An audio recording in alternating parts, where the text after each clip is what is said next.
नमस्कार। पश्चिम बंगाल से एक बहुत अच्छी भी खबर है और बड़ी भी खबर है।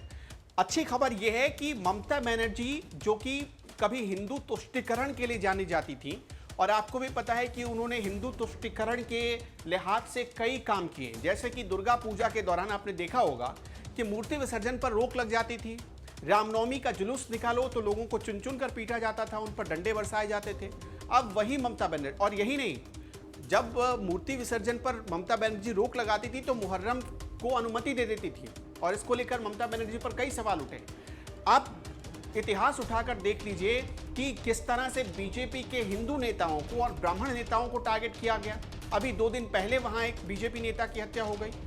अब तक तकरीबन 2 सालों के भीतर दर्जन भर बीजेपी के नेता निर्मम तरीके से मार दिए गए। लेकिन अब वही ममता बनर्जी अपनी छवि सुधारने की कोशिश कर रही है। क्यों?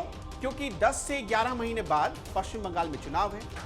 2021 में पश्चिम बंगाल में जून के महीने में, जून जुलाई में चुनाव होने हैं और ममता बनर्जी को अब खतरा लगने लगा है, क्योंकि 2019 में उसका ट्रेलर उन्होंने देख लिया। उनके हाथ से किस तरह उनका किला फिसल गया और 21 सीटें बीजेपी वहां जीतने में कामयाब हो गई।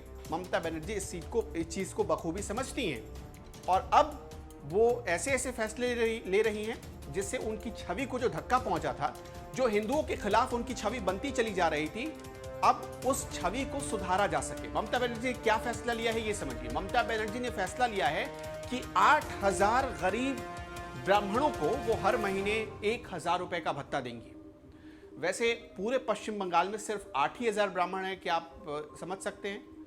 पूरा पश्चिम बंगाल, हम पूरे बंगाल की बात कर रहे हैं, सिर्फ 8000 ब्राह्मण, बल्कि 8000 से ज्यादा ब्राह्मण कोलकाता में मिल जाएंगे आपको। लेकिन ममता बनर्जी ने, चूंकि उन्हें राजनीति अपनी साधनी थी, इसलिए सिर्फ 8000 ब्राह्मणों को उन्होंने चुना है। ये 8000 ब्राह्मण कौन होंगे? अभी तक इस बात पर कोई कहीं से इसकी कोई क्लैरिफिकेशन नहीं दी गई है कि कौन होंगे, उनकी शर्तें क्या होंगी, पात्रता क्या होंगे। अब एक और अहम बात, दिनेश त्रिवेदी का नाम आपने सुना होगा। दिनेश त्रिवेदी पूर्व रेल मंत्री रह चुके हैं, ममता बनर्जी की पार्टी टीएमसी में वो हैं इस वक्त। उन्हें टीएमसी ने हिंदी प्रकोष्ठ का अध्यक्ष बना दिया है। दिनेश त्रिवेदी खुद ब्राह्मण समुदाय से आते हैं। वो ऐसे चेहरे हैं टीएमसी में जो कि गैर बंगाली हैं, बंगाल के बाहर के हैं और वो ब्राह्मण हैं। ममता बनर्जी ने इसलिए दिनेश त्रिवेदी को आगे करना शुरू कर दिया है। आपको याद होगा कि दिनेश त्रिवेदी ने ममता बनर्जी के जुल्मों की वजह से पार्टी एक बार छोड़ दी थी और वापस वो पार्टी में लौटे थे। अब हम आते हैं मुख्य मुद्दे पर। ब्राह्मणों को साथ कर ममता बनर्जी क्या दिखाना चाहती हैं? वो दिखाना चाहती हैं कि सहानुभूति है और अगर ब्राह्मण उनके साथ आए तो वो आगे बहुत कुछ करेंगे। इसके लिए उन्होंने वादा किया है। ममता बनर्जी ने वादा किया कि अक्टूबर और नवंबर महीने से 8000 ब्राह्मणों को 1000 का मासिक भत्ता तो मिलेगा ही, लेकिन जरूरत पड़ी तो सरकार इसका दायरा और बढ़ा सकती है। मतलब उसमें और ब्राह्मण समुदाय के लोगों को शामिल किया जा सकता है।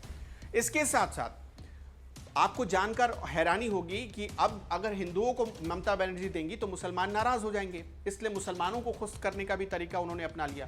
और ये खुश कैसे कर रही है ममता बनर्जी? मुसलमानों को पहले से भत्ता दिया जा रहा है। ममता बनर्जी के शासन के 10 साल होने वाले हैं और जब ममता बनर्जी पहली बार यानी साल 2011 में सत्ता में आई थी, तभी से मुसलमानों को उन्होंने भत्ता देना शुरू कर दिया था। यहाँ तक कि मदरसे में पढ़ाने वाले जो टीचर होते हैं, मौलवी होते हैं, उन्हें भत्ता दिया जा रहा है। मस्जिद में जो नमाज अदा करते हैं उन्हें भत्ता दिया जा रहा है, बहुत बड़े पैमाने पर। कब्रगाह में जो देख रेख करते हैं उन्हें ममता बनर्जी भत्ता देती हैं। तो अब उन तमाम लोगों को भत्ता दिया जा रहा है और ममता बनर्जी ने इस बात का जिक्र किया है कि ये भत्ता उनका जारी रहेगा और जरूरत पड़ी तो इसे बढ़ाया भी जा सकता है। इसके साथ साथ सिख समुदाय को आकर्षित करने के लिए और ईसाई समुदाय को आकर्षित करने के लिए एक आयोग बनाने जा रही है ममता बनर्जी। एक ऐसी संस्था बनाने जा रही है जो उनके उत्थान के लिए काम करेगा और ज़रूरत पड़ी तो, जैसे आपने सुना कि ब्राह्मणों को 1000 रुपये का मंथली भत्ता मिलेगा, वैसे ही इन लोगों को भी, यानी सिखों को और ईसाइयों को, यानी अब इन्हें अल्पसंख्यक में शामिल कर दिया गया है। पहले अल्पसंख्यक की परिभाषा पश्चिम बंगाल में कुछ और होती थी।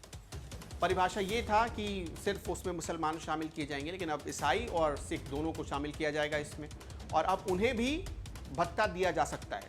अभी इसकी कार्यवाही चल रही है और जल्द ही सरकार इस पर भी विचार कर सकती है। तो ये ममता बनर्जी का नया दाव है, क्योंकि हाल ही में आपको पता होगा कि तकरीबन 5 दिन पहले जेपी नड्डा, जो कि बीजेपी के राष्ट्रीय अध्यक्ष हैं, वो पश्चिम बंगाल गए और कोलकाता में उन्होंने जब एक सभा की थी तब जेपी नड्डा ने ममता बनर्जी को टारगेट पर रखा। जेपी नड्डा ने कहा कि ममता बनर्जी हिंदुओं के खिलाफ काम कर रही हैं, नेताओं को चुन चुन कर मारा जा रहा है, उनकी पार्टी में मुसलमान नेताओं की फौज भर्ती चली जा रही है और बीजेपी और खासतौर पर ब्राह्मणों को टारगेट कर रही है ममता बनर्जी। तो अब इस छवि से बाहर निकलने की ये बेचैनी है और इसी बेचैनी में ममता बनर्जी ने एक फैसला लिया है।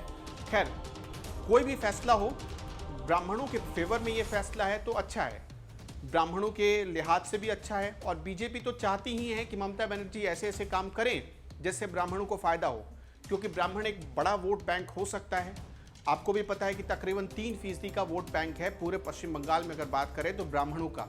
और अगर एक परिवार से भी आप समझ लीजिए कि अगर 8,000 ब्राह्मणों को 1,000 का भत्ता मिलेगा तो 8,000 परिवार को टारगेट कर रही हैं ममता बनर्जी। और अगर एक परिवार में 5 लोग भी होते हैं तो बहुत बड़ा ये आंकड़ा हो जाता है। तो ममता बनर्जी की नज़र उस वोट बैंक पर है, इसलिए ममता बनर्जी ने यह फैसला लिया है।